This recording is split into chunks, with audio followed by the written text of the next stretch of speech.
আসসালামু আলাইকুম রহমতুল্লাহ। তাওয়াক্কুল এগ্রো বিডিতে আপনাদের সকলকে স্বাগতম জানাচ্ছি। আজকে আমি পেঁপে গাছে সার প্রয়োগ করব। এখানে আমি সার নিলাম একটা গামলায়।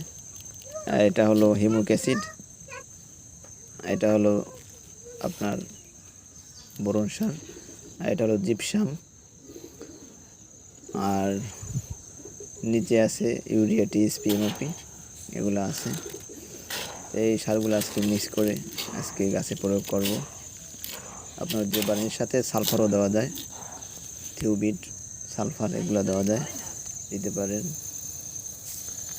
তাই এই সারগুলো দিলে গাছের উর্বর ক্ষমতা বাড়ে, গাছ শক্ত হয়, দীর্ঘদিন ফল ধরে। গাছে সার প্রয়োগ না করলে গাছ ফল দেওয়া কিন্তু কমে যায় ধীরে ধীরে। এই জন্য গাছে অন্তত মাসে একবার হইলেও একটু সার দিবেন আপনারা।